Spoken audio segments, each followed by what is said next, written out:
MBC 아침 종합 뉴스.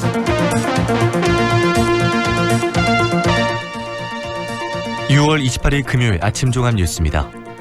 출산율이 크게 떨어지면서 내년부터 광주도 사망자 수가 출생아 수를 넘어설 것으로 예상됩니다. 광주 농성 지하차도 공사 기간이 당초 예정보다 길어져 세계 수영선수권대회 기간에도 계속 진행될 것으로 보입니다. 여고생 제자와의 성관계 장면을 촬영하고 성적을 조작했던 교사가 항소심에서 집행유예로 풀려나자 논란이 일고 있습니다. 이상 오늘의 주요 뉴스입니다. 인구 절벽이 예상보다 빠르게 다가오고 있습니다. 출산율이 급감하면서 내년부터 광주에서는 출생아 수보다 사망자 수가 더 많을 것으로 전망되는데요. 이 전남 지역의 고령화 역시 빠르게 진행돼 부양 부담이 전국에서 가장 클 것으로 예측됐습니다. 이재원 기자입니다. 150만 명 선을 유지했던 광주의 인구가 내년부터 감소세로 돌아설 전망입니다. 2020년 149만 명을 시작으로 15년 뒤에는 140만 명 선이 무너져 2047년이면 126만 명까지 감소할 것으로 예측됐습니다. 내년부터 출생아 수보다 사망자 수가 더 많은 인구 자연 감소가 예측되기 때문입니다. 2017년까지만 하더라도 0.14%였던 자연 증가율이 내년부터 마이너스로 돌아서 2047년이면 마이너스 0.82%까지 떨어질 전망입니다. 이미 초고령 사회로 접어든 전남 지역은 더더욱 심각합니다. 46.6세였던 중위 연령이 2025년부터 50세를 넘어서 2047년이면 63.1세까지 치솟을 것으로 전망됐습니다. 15세에서 64세까지의 생산 연령 인구도 2047년이면 광주와 전남에서 각각 43만 명과 45만 명이 줄어들 것으로 예측됐습니다. 특히 2047년이면 전남 지역 인구 2명 가운데 1명은 65세 이상의 인구가 차지하는 것으로 전망됐습니다. 이에 따라 생산 연령 인구 100명이 부담하는 노령 인구를 의미하는 노년 부양비도 전남 지역이 전국에서 유일하게 100명을 넘어설 것으로 예측됐습니다. 출산율 감소에 따른 인구 절벽이 현실화되면서 미래 세대의 부담은 더더욱 커지게 됐습니다. MBC 뉴스 이재원입니다. 광주 교사노동조합이 학생 수 감소에 따른 교사 임용 절벽을 해소하기 위해 사립학교 교사를 공개 채용해야 한다고 제안했습니다. 교사노조는 광주 사립교원의 정원이 3,300여 명으로 전체 중등교원의 45%를 차지하고 있다며 사립교사 채용을 광주시 교육청에 위탁하면 일자리 문제를 해결하고 채용 비리도 근절할 수 있을 것이라고 주장했습니다. 광주 농성 지하차도 공사가 세계 수영선수권 대회 기간에도 계속 진행되는 것으로 확인됐습니다. 광주시에 따르면 광주 농성 지하차도 경사 완화 공사 과정에서 도시철도 1호선 가설물이 발견돼 관련 공사 일정이 오는 8월 28일까지로 지연될 예정입니다. 농성 지하차도 공사는 당초 계획대로라면 지난해 10월 말까지 마무리됐어야 하지만 두 차례 계약 변경을 통해 준공 시기가 10개월가량 늦어지게 됐습니다. 광주시는 수영대회 기간에 지하차도 공사에 따른 불편을 최소화하기 위해 교통시설물을 보완하겠다고 밝혔습니다. 여고생 제자와의 성관계 장면을 촬영하고 성적을 조작한 교사가 항소심에서 감형을 받아 집행유예로 풀려났습니다. 누리꾼들은 법원의 판단에 비난 댓글을 쏟아냈습니다. 김철원 기자입니다. 광주 모 여고의 기간제 교사였던 37살 김모 씨는 지난해 1학년을 맡았습니다. 김 씨는 옆반 여학생이 거부하는데도 집요하게 요구한 끝에 자신의 차와 원룸 등에서 수차례 성관계했고 그 장면을 휴대전화로 촬영까지 했습니다. 김 씨는 나아가 여학생의 기말고사 답안지를 조작해 성적을 올려주기도 한 것으로 드러났습니다. OMR 카드를 피해 여학생 가족입니다. 서술형 문제 8점짜리 하나를 부지금 해줬고요. 그다음에 객관식을 하나 더 쳤다는 이야기가 있습니다. 검찰은 김 씨에게 징역 7년을 구형했고 광주지법은 어린 학생을 성적 학대로부터 보호해야 할 교사가 사회적 책무를 져버렸다며 징역 3년의 실형을 선고했습니다. 그런데 항소심 재판부는 오늘 징역 3년의 집행을 4년간 유예하는 집행유예로 감형하고 김 씨를 석방했습니다. 재판부는 김 씨의 죄질이 좋지 않다면서도 범행을 반성하는 점과 성관계 동영상이 외부로 유출되지 않는 점 등을 고려했다고 밝혔습니다. 네티즌들은 해당 기사에 댓글 수천 개를 달고 우리 법원이 미성년 대상 성범죄에 지나치게 관대하다며 비난을 쏟아냈습니다. 지난 13일엔 10살 아동에게 술을 먹이고 성폭행해 1심에서 징역 8년형을 받았던 보습학원 원장이 항소심에서 징역 3년으로 감형되기도 했습니다. MBC 뉴스 김철원입니다. 화순군이 발주한 관급공사 금품 로비 의혹과 관련해 화순군 산림조합장이 구속됐습니다. 광주지검은 화순군 현 산림조합장인 63살 조모 씨를 뇌물 공여 등의 혐의로 구속했다고 밝혔습니다. 조 씨는 관급공사를 수주하기 위해 공무원들에게 뇌물을 제공하고 용도가 정해진 조합의 자금을 다른 목적으로 사용한 혐의입니다. 이로써 화순군 산림조합 수주와 관련해 검찰에 구속된 이들은 화순군 간부 공무원 2명을 포함해 모두 7명으로 늘었습니다. 국내 굴지의 타이어 금형업체인 세화 IMC의 전현직 경영진들이 비리 혐의로 모두 재판을 받게 됐습니다. 광주지검 특수부는 세화 IMC를 인수했던 55살 A씨 형제와 현 대표이사 40살 B씨 등 5명을 자본시장법 위반과 배임 혐의 등으로 불구속 기소했습니다. 이들은 세화 IMC를 인수한 뒤 거래 정지가 임박했다는 사정을 미리 파악해 회사 주식 620여만 주를 팔아 손실을 피하고 A씨 형제의 다른 회사 주식을 비싼 값에 사들인 혐의를 받고 있습니다. 한편 세화 IMC 옛 경영진들 역시 횡령 등의 혐의로 재판에 넘겨져 심리가 진행되고 있습니다. 해남군이 전국 최초로 농민수당을 지급했습니다. 이 농업의 공익적 가치를 인정했다는 점에서 전국화가 시도되고는 있지만 이 해남군의 사례가 그대로 확산되기는 쉽지 않을 것으로 보입니다. 신광하 기자의 보도입니다. 전국 최초의 농민수당 전달식이 해남 옥천농협에서 열렸습니다. 1년에 60만 원으로 상반기 지급액인 30만 원씩이 지역화폐인 해남사랑 상품권으로 해남농민 13,672명에게 전달됐습니다. 지난해 조례 제정 이후 6개월 만에 수당 지급이 현실화된 겁니다. 우리 농민들에게 명현관 해남군수입니다. 또 우리 해남의 부자 농촌을 만드는데 큰 기여를 할 것으로 저는 기대를 합니다. 농민수당을 지급하는 지자체는 해남과 강진, 부여군 등 전국 3곳. 농업의 공익적 기능을 인정하는 기본소득 개념을 받아들이면서 전국 지자체와 정당들도 잇따라 법제화를 추진하고 있습니다. 대단히 지금까지 이정화 농민들이 해남군 의원입니다. 공익적 가치를 인정받는 것에 대해서 대단히 기쁘고 보람 있게 생각을 합니다. 그러나 농업 겸업농가와 여성 청년 등 지급 범위와 대상이 겹치면서 사실상 기본소득과 충돌한다는 논란을 낳고 있습니다. 농민수당 제도 도입을 주장했던 농민단체는 제도의 정체성 유지를 주장하고 있습니다. 그런 기본 소득 권용식 전농 광주전남연맹 의장입니다. 농촌에서 살면서 또 농사를 지으면서 가치를 형성한 공익적 가치에 대한 보상이기 때문에 그는 구분되어져야 한다고 봅니다. 땅끝 해남에서 기치를 높인 농민수당 제도. 그러나 지자체마다 도입 배경이 달라지면서 해남군의 농민수당이 그대로 전국화되기까지는 넘어야 할 산이 많습니다. MBC 뉴스 신광하입니다. 광주 세계 수영선수권대회 소식을 전 세계에 알리게 될 국제방송센터가 남부대학교에 문을 열었습니다. 광주 세계 수영선수권대회 조직위는 남부대학교 수구경기장 옆에 국제방송센터를 설치하고 대회 관계자들이 모인 가운데 개관식을 열었습니다. 광주 MBC 아침 종합 뉴스를 마칩니다. 아나운서 김두식입니다.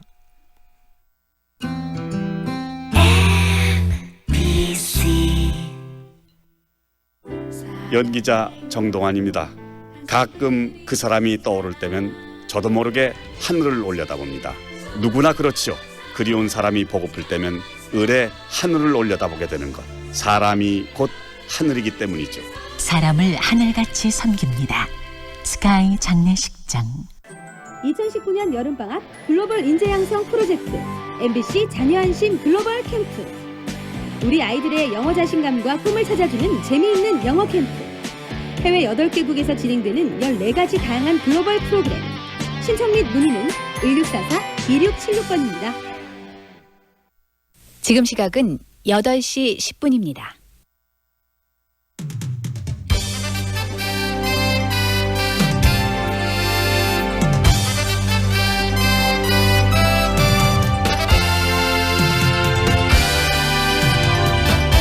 황동현의 시선 집중.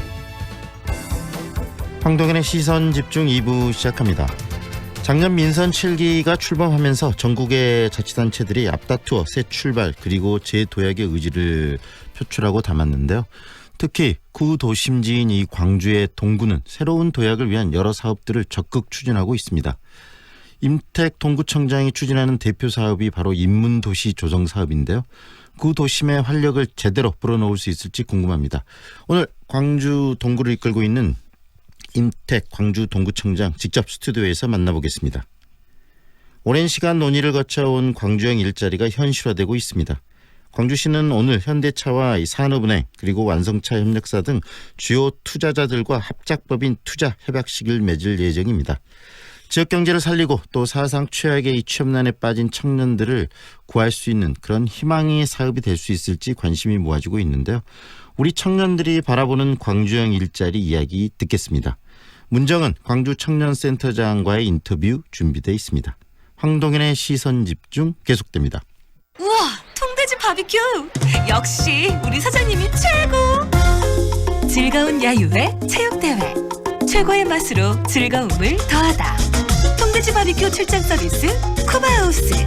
알뜰한 가격 통돼지 바비큐 출장 서비스 쿠바하우스. 062-351-7711. 상무와 수완이 가까운 프리미엄의 중심 무진로 지나리체 리버뷰가 옵니다.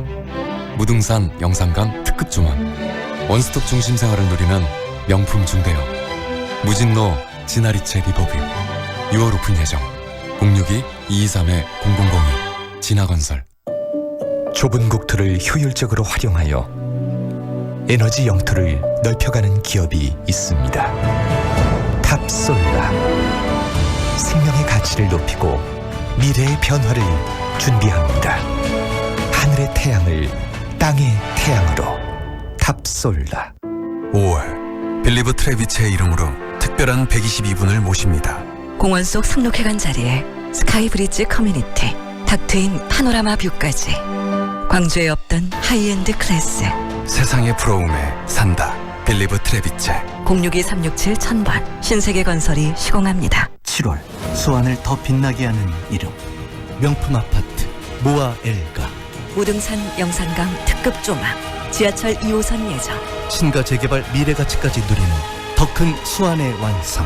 모아 엘가 더 수완. 7월 오픈 예정. 514-1300 해림건설. 장마전선이 다시 북상하면서 광주 전남 지역에는 내일 많은 비가 내릴 것으로 보입니다. 예상 강수량은 50에서 100mm입니다. 장마철에는 차량 실내와 바깥 공기의 온도와 습도 차이로 유리에 자주 김이 서립니다. 특히 전면 유리에 김이 서리면 시야를 가려서 위험한데요.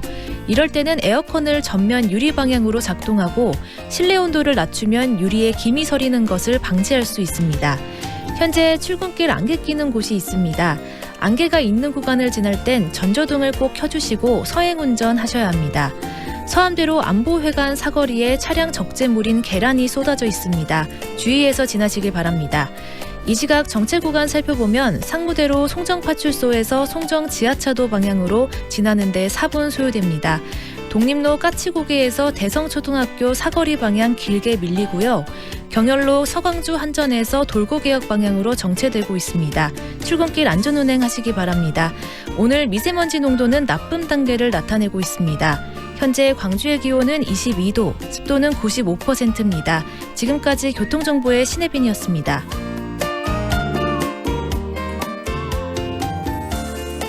황동현의 시선 집중 듣고 계시는 지금 시각 8시 14분 30초 막 지나고 있습니다. 광주를 활성화하기 위해 광주시를 비롯해서 5개 구청이 나서서 다양한 사업들을 펼치고 있는데요. 그중 쇠락한 구도심 활성화가 이 광주를 활성화시키는 가장 중요 관심사가 아닌가 싶습니다. 최근 동구는 인문도시 조성 사업을 통해서 동구의 부활을 꿈꾸고 있습니다. 특히 책을 매개로 한 다양한 사업을 추진한다고 하는데요. 임택 동구청장으로부터 직접 관련 얘기 듣도록 하겠습니다. 스튜디오에 나오셨습니다. 안녕하세요, 청장님. 예, 안녕하세요. 네, 바쁘시죠? 예. 네, 전 민선 7기 벌써 1년이 지나고 있는데요. 이 구청을 맡으신 지 1년 소감부터 먼저 들려주시겠어요? 네. 그제 같은데 벌써 이제 1년이 지나버렸습니다. 네. 우선 그동안에 이제 동구가 아시다시피 우리 5개 자치구 중에서 가장 어려운 여건에 있는 네네. 자치구입니다. 그래서 이제 조용한 어떤 변화를 통해서 동구가 사람들이 살기 좋은 그런 자치구를 만들려고 노력을 해왔습니다. 네. 굉장히 바빴지만 한편으로는 또 그 보람이 있었던 한 해였다고 생각을 하고요. 네. 또 우리 주민들께서 이런 일련의 과정 속에서 지방자치 실시 이후에 처음으로 자치가 이런 거구나를 느끼게 할 수 있도록 자치의 문화. 그동안에는 이제 관주도 네. 지방자치가 실시됐지만 관이 중심이었다고 한다면 주민들의 중심이 될 수 있도록 하고 네. 또 행정이 마을 깊숙이 들어가고 그 마을의 중심에 주민이 설 수 있도록 하는 그런 자치 문화를 만들려고 노력을 했습니다. 네, 그 1년 동안 정말 바쁘게 달려오셨는데 특히 이번에 실시한 광주 5개 구청의 정책 지지도 이 조사에서 동구가 1위를 차지했더라고요. 예. 굉장히 또 그만큼 1년간의 성과를 인정받는 부분이기 때문에 좀 뿌듯하시기도 하셨을 텐데 그렇게 정책 지지도 1위를 하신 이유는 어디 있다고 보세요? 뭐 우선 그렇게 구청장들의 직무 수행도에 대해서 어떤 긍정 평가를 좀 높게 봐주시고 또 부정 평가를 낮게 이렇게 봐주셨는데요. 우선 감사드리고 저는 이제 이렇게 봅니다. 제가 동구를 변화시키기 위해서는 3가지의 전제가 필요하다고 생각했습니다. 네. 하나는 리더십의 변화가 필요하다. 그동안에 지방자치가 실시됐지만 권위적 리더십 그다음에 굉장히 수직적 리더십이었다고 한다면 네. 수평적 리더십이 필요하다. 직원들과의 관계에서도 직원들이 갖고 있는 창의적 아이디어라든지 좋은 정책 이런 것들을 가지고 있음에도 불구하고 네. 이런 것들을 발휘되려면 구청장과 직원들과의 굉장히 소통이 원활해야 된다고 생각합니다. 네. 그러려면 그러한 리더십을 보여줘야 되고 네. 또한 우리 간부들도 마찬가지고 또 우리 지역에서 활동하는 지역 주민들 중에 또 리더의 역할을 하신 분들의 리더십도 그렇게 변화해야 된다고 생각을 해서 그런 네. 문화를 만들려고 노력을 했고 네. 두 번째는 이제 자치 문화의 변화는 아까도 말씀드렸던 것처럼 행정이 주도가 되는 게 아니고 네. 주민들이 주도가 될 수 있는 여러 가지 제도적인 것 실제로 또 그렇게 만들어 왔고요. 네. 그다음에 이제 발전 전략의 변화가 필요하다. 이것은 무슨 말씀이냐면 그동안에 어떤 아파트 개발이라든지 양적 개발 중심이었다고 한다면 네. 도시에 사는 사람들의 삶의 질, 생활의 질을 높여주는 그러한 정책들로 변화해야 된다. 이 3가지 변화가 곧 하나로 이제 집약해 보면 주민들에게 더 가까이 가고 주민들이 또 참여할 수 있는 그런 문화를 만드는 과정에서 좀 평가해 주셨지 않았냐 이렇게 생각을 합니다. 3가지를 이야기해 주셨는데 이 수평적 리더십과 소통, 그다음에 또 주민들의 참여를 이끌어내는 부분, 그다음에 주민들의 어떤 삶의 질을 그런 아파트나 이런 건설 쪽이 아니고 이 마을 공동체 속에서 이뤄내는 부분. 이 3가지가 또 어떻게 보면 1년 동안의 성과라는 말씀하셨는데 이번에 이 동구를 또 인문도시로 만들겠다고 취임과 함께 선언을 하셨고 구체적으로 활동을 해오셨는데 이 인문도시로 만들어가는 과정도 바로 말씀하신 이 3가지를 지금 종합적으로 이렇게 만들어가는 그 일환이 아닌가 싶어요. 그 청장님이 인문도시 좀 알듯하면서도 좀 어려운 말이기도 해요. 이 우리 청장님께서 생각하시는 이 인문도시라는 어떤 겁니까? 이제 인문도시를 이제 사람들이 쉽게 이해하기가 사실은 쉽지 않은 부분이 있다고 봅니다. 네. 저는 이렇게 생각합니다. 건강한 도시, 사람들이 행복한 도시, 이게 인문도시라고 생각을 하는데요. 네. 그러니까 어떤 사람들이 사는 이 도시의 공간, 환경 이런 것들이 사람들이 살기 좋게 만들어가고 또 사람들이 교류하고 사람들이 서로 나누고 연대하고 공동체 회복이라고 이렇게 규정할 수 있을 것 같습니다. 네. 그래서 제가 또 그런 생각을 했던 것은 동구가 가장 인구로 봐도 가장 작은 규모이고 네네. 또 그렇기 때문에 재정적인 규모도 작습니다. 그래서 다른 자치구하고 인구나 재정 이런 양적인 거 가지고 경쟁하는 것은 사실 저는 어렵다고 보고요. 그러면 현재 살고 있는 우리 동구민들이 이 동구라고 하는 도시의 공간에서 내가 동구에 사니까 좀 아이들 키우기도 좋고 이웃 간에 소통하기도 좋고 또 내가 어려움이 있을 때 이웃 간에 서로 보듬어주고 또 내가 걸을 수 있는 도시 환경이 되고 또 책 읽는 그런 도시 네. 환경이라든지 이런 측면에서 참 좋은 구구나 그런 점에서 다른 자치구보다 더 살기가 좋구나. 네. 예, 그래서 그런 도시를 만들어 보고 싶었던 거고요. 네. 예, 그래서 이제 인문도시로 방향을 잡았습니다. 결국은 어떤 뭐 경제적인 부뭐 이런 것을 떠나서 좀 행복한 사람들이 예. 즐겁게 살 수 있는 공간으로서의 예. 동구를 만들어내고 싶다는 말씀 아니겠습니까? 예. 그래서 이 인문도시 조성 사업을 다양하게 지금 또 선언도 하셨고 추진도 하시는 걸로 아는데 그럼 구체적으로 이 인문도시 조성 사업으로 어떤 사업들을 진행하고 계시는지도 소개 좀 해주세요. 예. 우선 인문도시 조성 사업과 관련해서 이제 기본적으로 우리 그 구민들이 저는 이제 책을 많이 읽고 네. 또 책에 가까이 접근할 수 있는 그런 문화를 우선 만들어 보는 것부터 시작을 하고 있습니다. 네. 그래서 새롭게 이제 인문대학이라고 하는 것을 만들어서 네. 다양한 인문학 강좌를 주민들에게 찾아가기도 하고 네. 또 광장에서 또 그 어떤 강사를 모셔서 주민들과 함께 토론도 하고 네. 강의도 듣고 네. 이런 사업들도 펼쳤고요. 그다음에 이제 동구에 보면은 옛날에 계림동 주변에 헌책방들이 많습니다. 네. 네. 그리고 또 동명동 부근에는 새롭게 만들어진 독립책방들이 광주 한 15개 정도 있는데 그중에 7, 8개가 우리 동구에 있습니다. 네네. 그래서 이렇게 책방 거리를 새롭게 조성하고 헌책방 거리를 좀 활성화시키고 그다음에 이제 책정원 사업이라고 해서 우리 우선 시작한 게 우리 구청 내에 네. 조그만 공간에 이제 책들을 이렇게 비치해서 우리 주민들이 잠시 쉴 때 네. 책을 보기도 하고 또 그 속에서 어떤 우리가 식물 속에서 이안을 찾듯이 네네. 책이라고 하는 책이 이렇게 질벽에 쌓여 있는 곳에서도 힐링할 수 있는 네. 그런 사업이라든지 앞으로 또 책마을 조성 네. 이런 사업 이런 것들을 쭉 이렇게 지금 준비를 하고 있습니다. 결국은 또 이 인문도시 사람이 이 문화적으로 행복함을 누리기 위해서는 책과 가까이 하는 게 굉장히 중요하다고 보시고 근데 방금 우리 구청장님과 이야기 속에서 책을 읽는 사람들 책을 가까이 하고 책을 들고 있는 사람들이 동구에 이렇게 돌아다니는 모습들을 상상을 해보니까 굉장히 또 아름다우면서도 느낌들이 굉장히 좋을 것 같다는 생각이 들거든요. 그 방금 말씀하신 그렇다면 행복한 책마을 사업 이게 지금 뭐 동명동이나 계림동이 선수동 이 구동구의 어떤 동네들 중심으로 지금 펼쳐지는 사업이라고 알고 있는데 좀 더 구체적으로 이야기를 해 주시겠습니까? 이 행복한 책마을 사업 어떤 사업인가요? 예, 우선 그 농장다리에서 나부정거리에 아까 말씀드렸던 것처럼 이제 독립책방들이 들어서 있는데요. 네. 이러한 이제 독립책방들이 그동안에 이제 책을 좋아하시는 어떤 분들의 동아리라든지 이런 분들의 중심으로 이러한 이제 책방을 이용을 했다고 한다면 이런 독립 책방들을 일반 우리 주민들이 더 가까이 접근하고 또 이런 책방들이 있다는 것도 잘 모르고 있습니다. 그래서 이런 독립 책방들이 주민들이 더 가깝게 다가갈 수 있는 여러 가지 프로그램 들을 준비를 하고 있고요. 또 이제 저희가 이제 이번에 사업을 시행합니다만 이제 책마을 이 책방을 창업하는 사람들에게 도움을 주기 위한 프로그램을 준비를 하고 있습니다. 그래서 한 7개 정도 이 새로운 책방을 창업하려고 하는 사람들에게 지원 사업을 준비 중에 있습니다. 이 책방을 기획하는 것에서부터 출판하는 것 그리고 유통하는 것 그리고 주민들과 만나서 다양한 프로그램 하는 것 이런 것들을 지금 이러한 것들을 책방을 준비하시는 분들에게 지원하려고 하고요. 또 도움도 주고 어떻게 하는지 방법도 알려주고 그런 것들을 인테리어 하는 것도 또 재정적 지원도 좀 드리고요.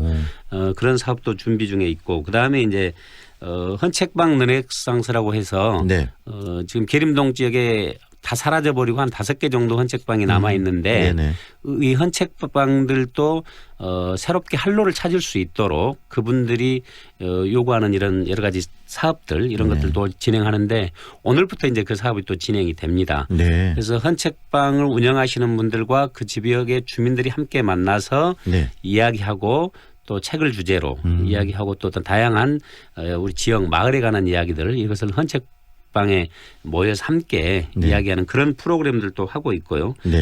또 이제 책 소풍이라고 해서 이번에 제가 이제 책을 가지고 나와서 가족들끼리 함께 돗자리를 펴놓고 책을 읽는다든지 또 우리 집에서 갖고 있던 헌책들을 가지고 와서 다른 분들이 가지고 있는 책과 교환하기도 하고 또 기존에 있는 헌책방이나 독립책방에서 책을 이렇게 전시해서 사람들에게 판매하기도 하고 네. 그 과정에서 음악이라든지 이런 공연을 또 함께 하고 그래서 사람들이 책에 좀 더 친숙하게 하고 이렇게 하는 그런 프로그램들 다양하게 준비를 하고 있습니다.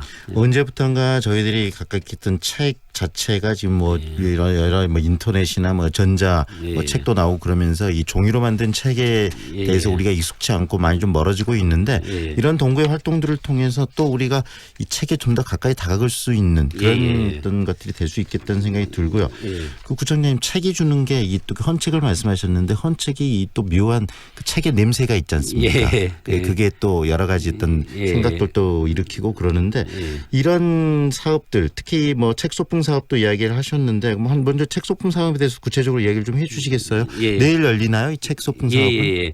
우리 동구의 동명동에 보면 이제 푸르마을 공동체 센터라고 있습니다. 그 센터 앞에 이제 마당에서 이렇게 하는데 이제 주민들께서 책 소풍 그럼 뭐지 하는데 우리가 그 김밥 싸고 이렇게 해서 야외 자연을 이렇게 감상하러 가는 그런 소풍과 같이 책을 들고 나와서 예를 들어서 이제 헌책 안에 있는 사파 같은 거 있잖아요. 그러면 아이들이 이 사파를 오려서 이 사파들만을 가지고 새롭게 주제를 가지고 책을 만들어 본다든지 또 책을 읽고 나서 느꼈던 어떤 그 소감이라든지 이런 것들 함께 또 나누기도 하고요.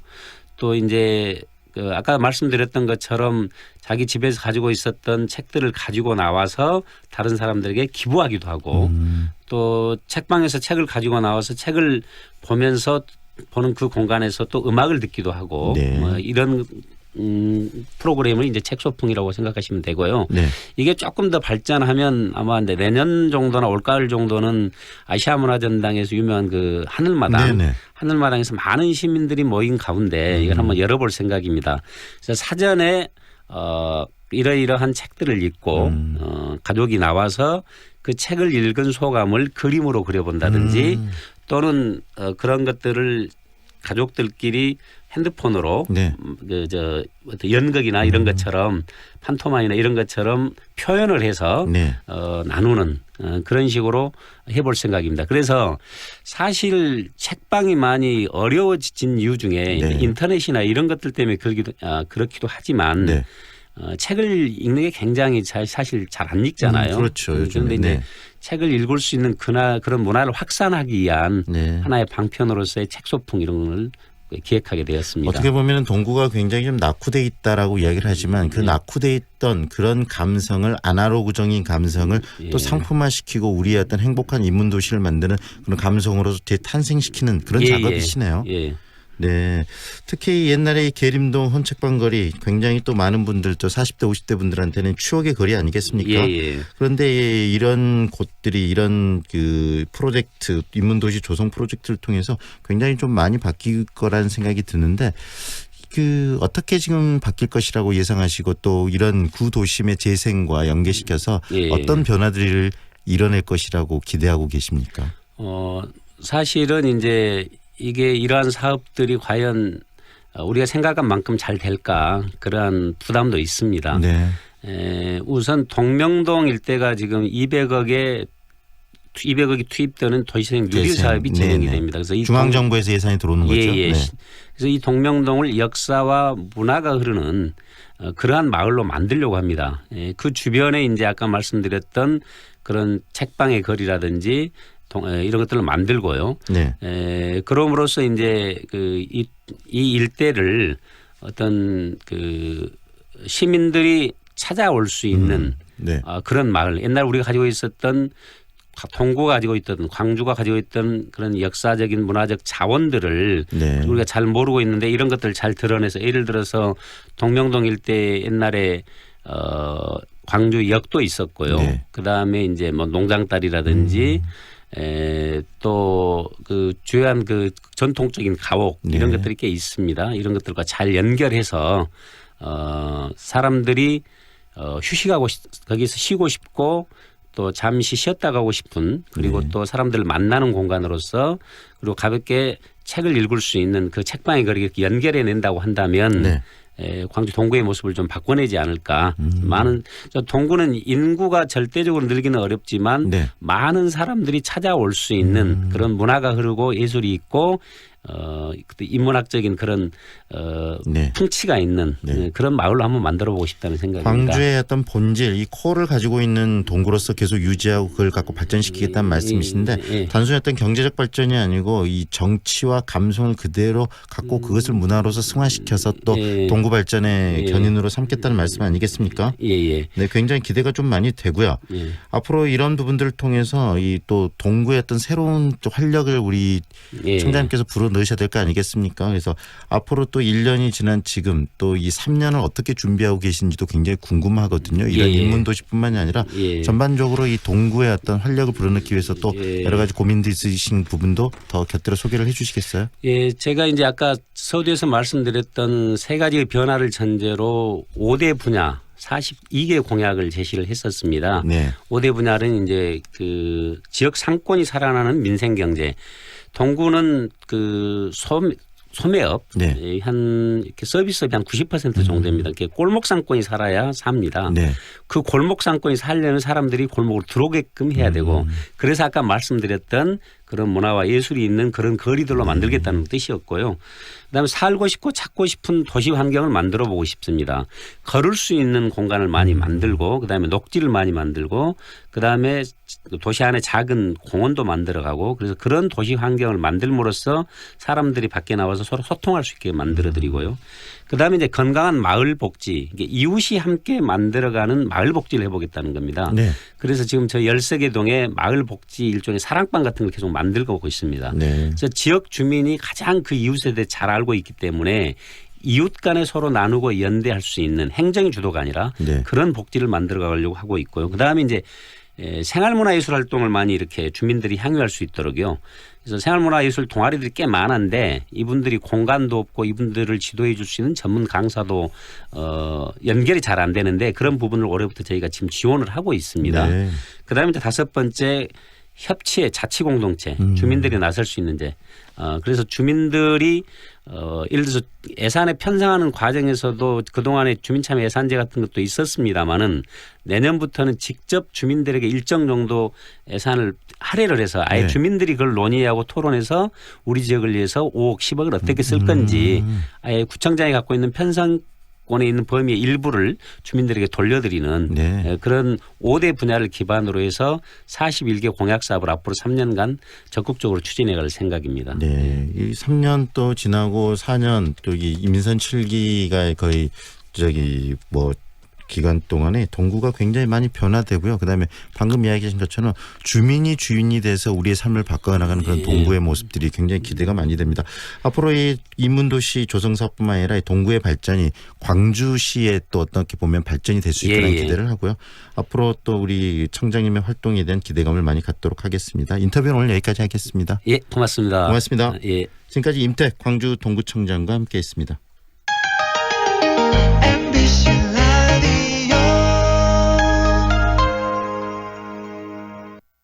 4월 7일 장례를 치르신 유족 박상한 님입니다. 엄마 보내고 참 힘들었는데 위로가 많이 됐어요. 3월 4일 장례를 치르신 유족 전승현 님입니다. 덕분에 잘 치렀습니다. 정말 감사합니다. 진정한 위로 남문 장례식장. 미래도의 일상은 작품이 됩니다. 중해공원과 비엔날레 문화라이프. 미래도의 입지는 예술이 됩니다. 우수한 교육 환경과 우남 재개발 프리미엄. 기대하세요. 6월 중해공원 모아 미래도의 프리미엄이 당신을 찾아갑니다. 062-372-2001 모아 종합건설. 우리의 꿈을 펼치는 곳, 우리의 취업과 창업을 성취하는 곳, 광주대학교. 더 나은 내일, 더 좋은 미래를 위한 내 꿈의 파트너, 광주대학교. 취업, 창업 중심 교육 명문대학. 광주에는 광주대학교가 있습니다. 광주 중심에 골드 클래스가 옵니다. 가장 빛나는 자리에서 나에게만 주어지는 특별함이 있는 곳. 골드 클래스. 당신의 새로운 역사가 됩니다. 행복 위의 지연집 화정 골드 클래스. 8월 오픈 예정. 062-227-2278 보강종합건설. 93.9 Feelings between the sheets. Why am I caressing my mama's fat knees? 세상을 보는 지역의 눈. 여러분은 지금 황동현의 시선 집중과 함께하고 있습니다. 오랜 시간 논의를 거쳐서 지금 이야기됐던 게 광주형 일자리인데요. 이게 지금 가시적으로 현실화되고 있습니다. 광주시는 오늘 현대차와 산업은행 그리고 또 완성차 협력사 등과 함께 이 합작법인 투자 협약식을 맺을 예정이라고 합니다. 이 광주형 일자리 미래의 광주 모습을 좀 발전적으로 만들고 또 청년들의 일자리를 제대로 만들어내자는 정책인데요. 청년들은 이 광주형 일자리를 어떻게 보고 있고 어떤 식으로 광주형 일자리가 발전해 나가야 한다고 생각하는지 청년들의 이야기 직접 듣겠습니다. 문정은 광주청년센터장 연결합니다. 안녕하세요, 센터장님. 네, 안녕하세요. 네, 우리 사회 청년들, 특히 광주의 청년들 고용 실태 여건 많이 열악하다는 이야기를 합니다. 현장에서 느낌은 어떻습니까? 수치를 굳이 자세히 말씀드리지 않아도 아마 청년들의 실업률이라거나 이제 고용률이 낮다는 사실은 많이 체감하고 있으실 텐데요. 실제로 이제 청년들의 확장 실업률이라고 해서 네. 발표되는 이제 실업률보다 실제 체감하고 있는 실업률들이 따로 발표가 되는데요. 네. 전국적으로도 이제 24% 정도에 육박할 만큼 청년 계층이 여전히 실업률이 높고 고용되어 있는 상태의 고용률이 낮은 상황이 연일 지속되고 있다고 봐야 할 것 같습니다. 네, 그런 문제를 지금 우리 사회에서 중앙정부도 그러고 광주시도 굉장히 해결해 보기 위해서 노력들을 많이 하는데 그다지 뾰족한 수가 나온 것 같지는 않아요. 이렇게 이 청년 일자리 문제 해결이 어려운 이유는 어디에 있다고 보세요? 네, 아무래도 근본적인 이유는 우리 사회의 이제 산업 구조의 어떤 변화라거나 기술의 발전이라거나 이런 것들이 이제 빠르게 이루어지고 있다 보니까 그에 맞는 일자리들이 이제 새롭게 만들어지거나 없어지고 있는 좀 과도기적인 상황인 것 같아요. 네.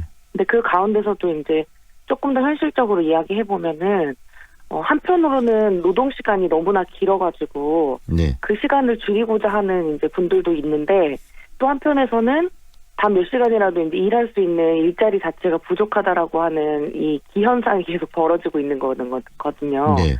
그러니까 한편에서는 너무 많은 일을 하는 게 문제고 또 한쪽에서는 그런 일자리가 없는 게 문제이니까 네. 사실은 그런 노동 시간들을 좀 줄여 나가면서 원하는 시민들이 좀 더 일할 수 있는 그런 자리들을 좀 많이 만들어내는 게 중요하지 않나 이런 생각을 해봤어요. 결국은 서로 일자리를 나누는 이 쉐어링이 굉장히 적극적으로 이루어져야 되는데 그런 부분이 제대로 작동하고 있지 못하기 때문에 일자리의 편중 현상, 그다음에 노동 강도가 세는 곳은 굉장히 세고 일자리가 없는 사람들은 또 일자리를 얻지 못하고 이런 악순환이 계속된다는 말씀이시네요. 네, 그렇죠. 네, 이 광주형 일자리 이야기 결국은 광주 청년들에게 일자리를 만들어주기 위해서 오랫동안 이야기되어 왔고요. 그런데 오늘 이제 가시적인 성과들이 좀 나오기 시작하고 있습니다. 우리 센터장님께서 생각하시는 광주형 일자리의 모습들은 긍정적으로 보세요? 아니면 어떻게 이해하고 계십니까? 단편적으로 긍정적이나 부정적으로 답하기에는 굉장히 중요한 이제 일이 돼버렸어요. 네. 잘 아시는 것처럼 이제 광주형 일자리 같은 경우에 사회적 합의라고 하는 게 굉장히 중요한 이제 가치였고 그 가운데서 적정한 임금이라거나 또는 적정한 노동 시간 그리고 노동자와 회사 측이 책임 있게 경영에 참여하고 또 우리 지역이나 또 대한민국 전체에서 문제가 되고 있는 이제 원하청 관계 같은 것들이 잘 개선되도록 해보자라고 하는 사회적 약속 같은 것들이거든요. 네. 그러니까 그 가운데서 지역의 어떤 기대라거나 전국적 차원에서의 기대들이 높아지고 있기 때문에 네. 이 일자리가 성공할 수 있도록 이제 광주 시민들 모두가 관심을 가지고 참여해야 되는 것이 됐다고 보고 있습니다. 네. 다시 말하면 이 지금 광주형 일자리의 가치 판단의 영역은 이제 떠나버렸고 이 광주형 일자리가 성공 모델이 되기 위해서 모두 함께 노력해야 될 시점이라는 말씀이시네요. 네, 그렇죠. 네, 그렇다면 중요한 게 이제 광주형 일자리를 어떻게 우리들이 만들어내는가가 중요할 것 같아요. 광주형 일자리가 성공 모델이 되기 위해서 여러 가지 전제 조건도 있어야 될 것 같은데 필요한 부분들이 뭐라고 생각하시는지 이야기 좀 해주시죠. 네, 앞서서 말씀드렸던 것처럼 이제 4가지 4대 원칙들이 있는데요. 네. 적정한 임금, 적정한 노동시간 앞에 붙은 이 적정이라고 하는 게 사실 이제 사회적 합의의 영역이라고 볼 수 있겠어요. 네. 물론 이제 연구자들이나 여러 가지 이제 데이터들을 통해서 우리 지역에서 청년들에게 새롭게 제공해야 될 일자리라고 하는 것이 어느 정도 임금을 가져야 되느냐, 또 몇 시간 정도 일해야 되느냐 뭐 이런 것들에 대해서는 이제 토론해보고 있는 과정인데 네. 그 과정에서 이제 어쨌든 지금 많이 높아져 있는 임금 자체를 줄이는 어떤 합의의 영역이 남아있기 때문에 네. 그 합의의 당사자들의 목소리들이 잘 반영될 수 있도록 설계해야 된다고 보거든요. 네. 그래서 지금 저희가 운영하고 있는 청소년 청년 네트워크도 그런 이제 차원인데 실제 이 새롭게 만들어지는 합작법인이라거나 이 공장에서 일하게 될 미래의 노동자들이 어떤 일자리를 원하고 있는지에 대한 네. 이야기나 또 그 방향을 반영할 수 있는 네. 그런 구조들이 좀 안정감 있게 마련돼야 되는 시점이라고 봅니다. 바로 그 부분이 중요할 것 같아요. 이제는 거기서 일할 수 있는 노동자들 그리고 또 미래에 거기서 일할 수 있는 사람들 다시 말하면 청년들의 목소리가 이 광주형 일자리에 좀 반영이 돼야 될 것 같은데 현재 모습 속에서는 뭐 초기 단계에서 그런지는 모르겠지만 그렇게 많이 반영되고 있는 것 같지는 않거든요. 청년들은 그 부분은 어떻게 이해하고 계세요? 예, 그래서 사실은 저희도 그런 요구들이 제가 일하고 있는 청년센터에도 문의들이 좀 있어서 생각보다 이 광주형 일자리에 대해서는 청년 당사자들이나 또 청년을 자녀 두고 있는 부모 세대들의 관심이 굉장히 높았기 때문에 네. 광주시 입장에서는 이제 투자 협약식이라거나 이 과정들을 하나하나 이제 천천히 안정감 있게 실현해야 되기 때문에 아직 청소년 청년들까지 이제 시선이 가 있지 않아요. 네. 그래서 이런 궁금증이라거나 이런 것들을 해소해 나가면서 또 한편으로는 광주시나 또 이런 곳들에게 의견을 전달하기 위해서는 저희가 좀 이런 자리들이 필요하다고 생각을 좀 했습니다. 네. 그래서 광주시에 전체 이제 한 9개 정도 자동차 관련 학과들이 있고 네. 그리고 또 특성화고등학교라고 하는 실제 이 만들어지는 공장에서 생산직으로 주로 많이 일하게 될 청소년들을 대상으로 네. 이 네트워크 모임을 통해서 우리가 원하는 일자리에 대해서는 어떻게 생각하는지 좀 의견도 모으고 실제로 광주시에 제가 이제 노정협의회 위원이라거나 네. 일자리위원회 위원으로 들어가 있어요. 네. 그래서 이런 의견들을 적극적으로 좀 반영할 수 있는 통로로 역할을 해야겠다라는 고민들 때문에 네트워크 모임을 시작하게 됐습니다. 네, 그런 부분들이 좀 적극적으로 반영될 수 있도록 해야 될 것 같고요. 그 중심에 또 우리 센터장님의 역할이 있고 그다음에 또 언론에서도 관심을 좀 지속적으로 가져야 되지 않을까 싶습니다. 그리고요. 민선 7기 이용섭 광주시장이 지금 이끌고 있는 민선 7기 1년이 됐는데 여러 가지 정책에 대해서 뭐 긍정적인 부정적인 이야기들이 좀 나오고 있습니다만은 이 현재 이 지금 민선 7기가 청년 정책들이 많이 좀 부족한 거 아니냐라는 지적이 있어요. 현장에서 우리 센터장님 이 민선 7기 광주시의 청년 정책 어떻게 이해하고 계시는지도 곁들여서 얘기해 주시겠습니까? 네, 그 시장님 입장에서는 이래저래 고민이 좀 많으실 것 같아요. 이유는 지금 현재 청년들이 겪고 있는 문제를 일자리의 부족으로 정확히 진단하셨다고 전 이해하거든요. 네. 그러다 보니까 이제 청년 문제 전부가 일자리의 이제 개수라거나 이런 것들을 만드는 것으로 집중하시는 것 같습니다. 네. 그런데 사실은 이제 이 청년들의 문제라고 하는 것들은 교육 과정 안에서 일자리로 넘어오는 과정 안에서 이제 구직 기간이 길어지거나 하는 등의 문제 등으로 발생하고 있기 때문에 네네. 시장님의 어떤 시정 방향이나 원칙들이 잘 구현되기 위해서라도 현재 청년들이 겪고 있는 어떤 사각지대 문제라거나 청년 복지의 영역이라거나 구직활동의 역량들을 높여가는 그 영역 쪽에 조금 더 이제 시선과 에너지들이 많이 좀 집중돼야 될 것 같아요. 네. 그래서 청년들 일자리 문제에 대한 어떤 방향에 대해서는 크게 이제 문제라고 보긴 어렵지만 네. 그 전에 해야 할 이제 정책들과 시선들이 있다 이렇게 좀 말씀드려보고 싶습니다. 결국은 뭐 이제 민선 7기 1년이 지났기 때문에 3년 동안 방금 이야기한 그런 청년들의 복지와 삶의 질을 향상을 위한 또 다른 고민들을 광주시가 하면 되는 거 아니겠습니까? 네, 그렇습니다. 네, 오늘 말씀은 여기까지 듣겠습니다. 고맙습니다. 네, 감사합니다. 문정은 광주 청년센터장과 함께했습니다.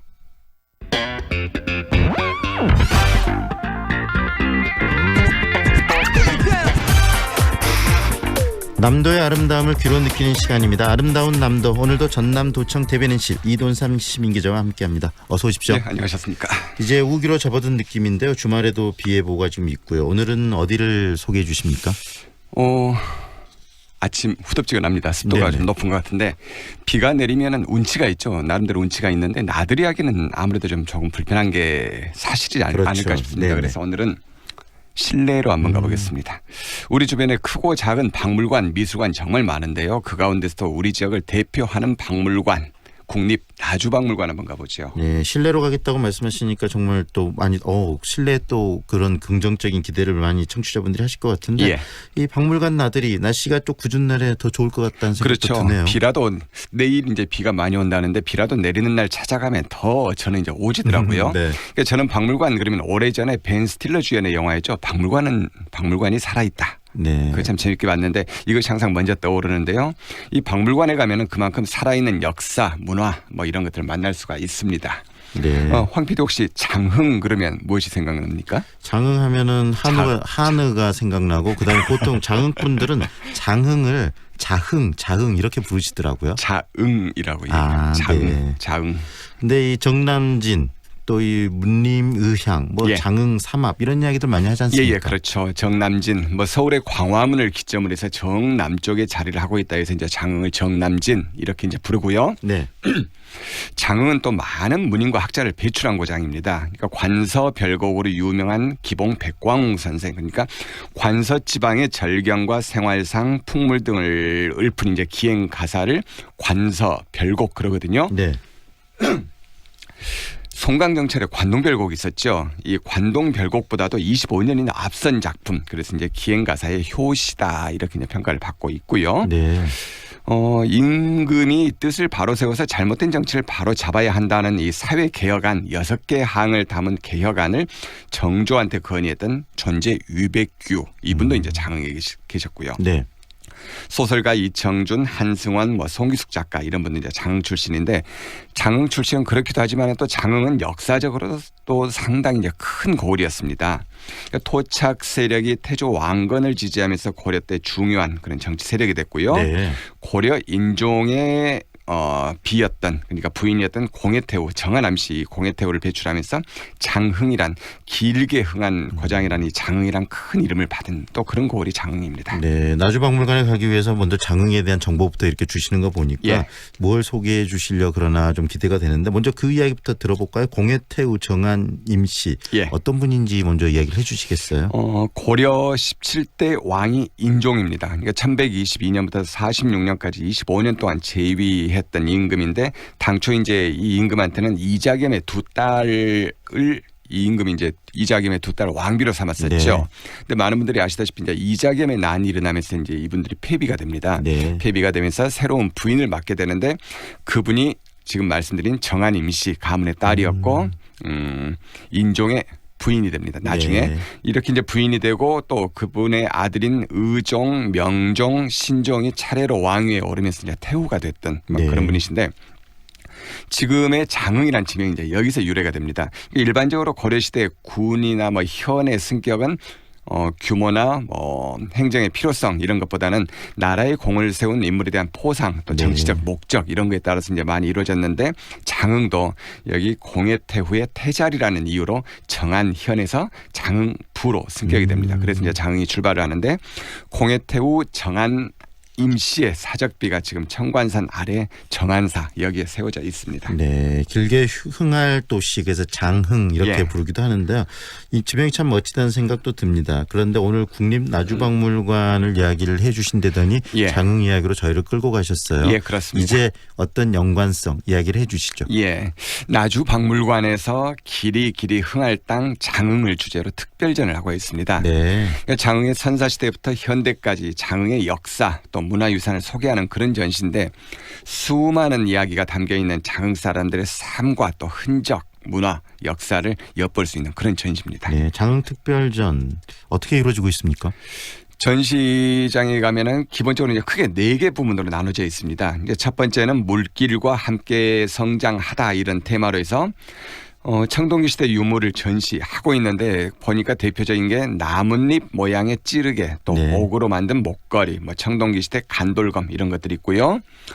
저는 이제 가장 감명 깊게 봤던 게 장흥 평화리에서 발굴이 된 그러니까 중국 신나라 때 화폐인 대포 황천이라고 있었습니다.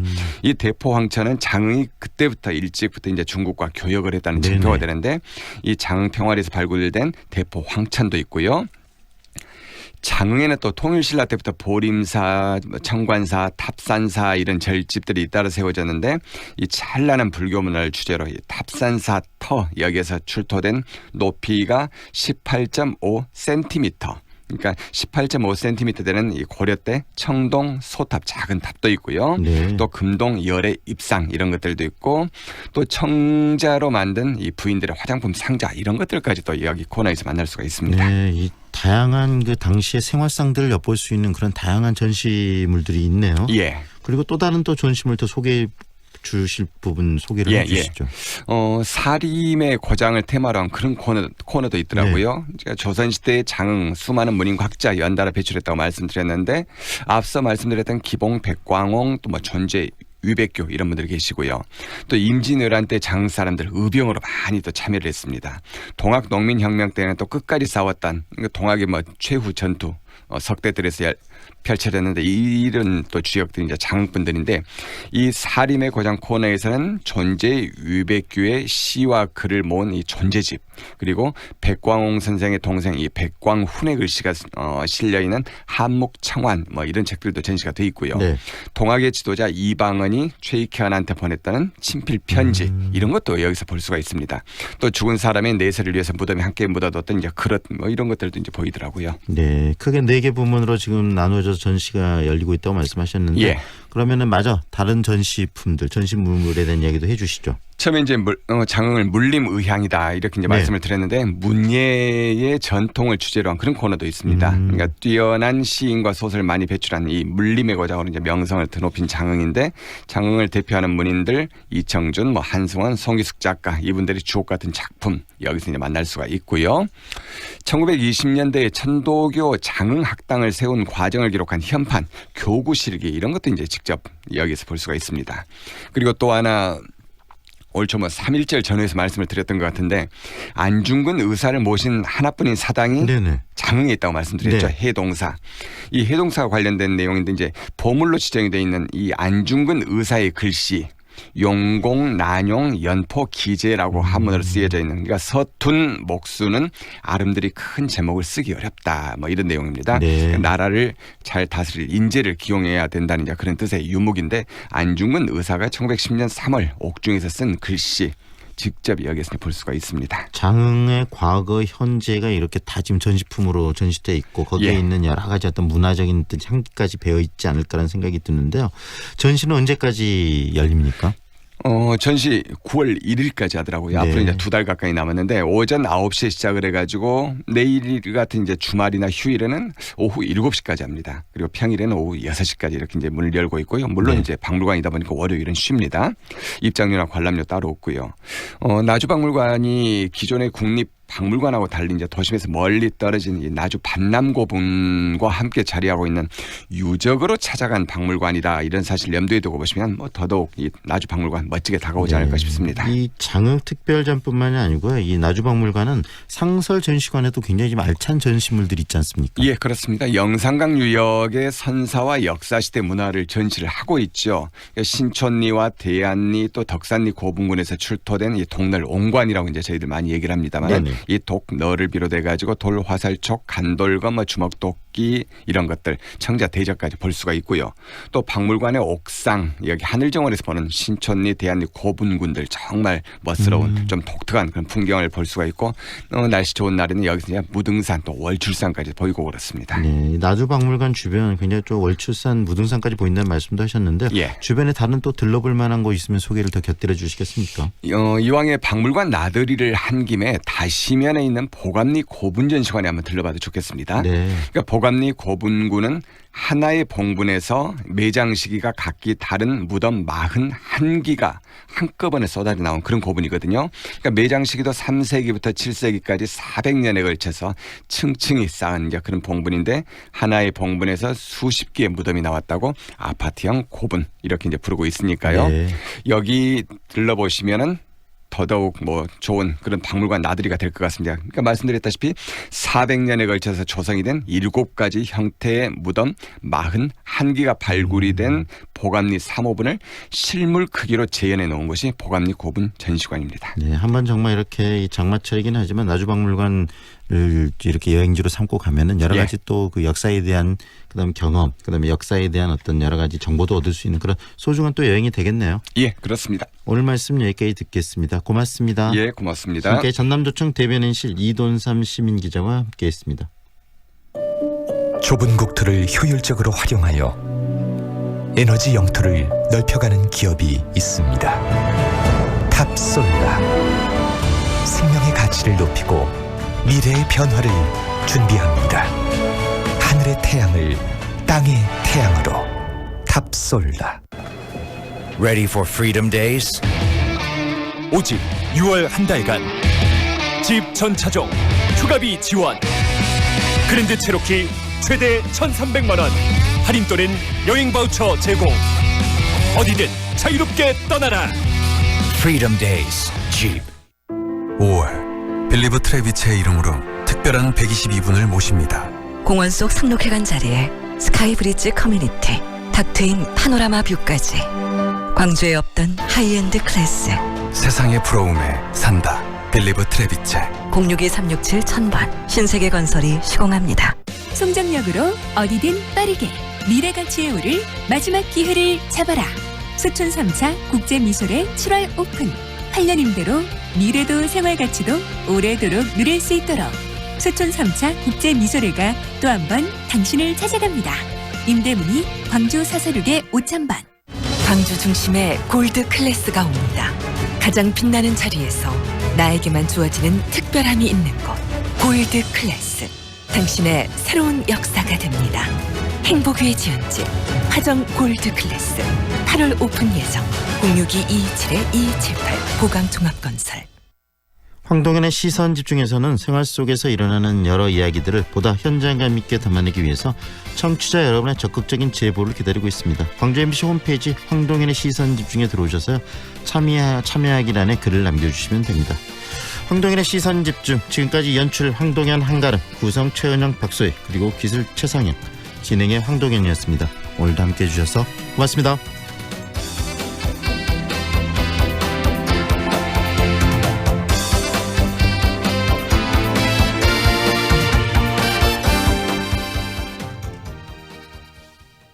약은 8시 57분입니다. 광주 MBC 카자흐스탄 문화 탐방. 알마티는 세계에서 가장 아름다운 도시다. 세계적인 소설가 해밍웨이도 극찬한 알마티. 차른 협곡의 웅대한 장광 속으로 만년설을 달리는 침블락 스키장. 이식풀 호수 유람선 체험과 하루의 피로를 녹이는 유황 온천욕. 하얀 설원을 바라보며 즐기는 나이스샷, 골프 체험까지 노쇼핑, 노옵션, 온 가족과 즐기자. 카자흐스탄의 눈부신 매력 속으로 초대합니다. 자세한 문의는 광주 226-6070입니다.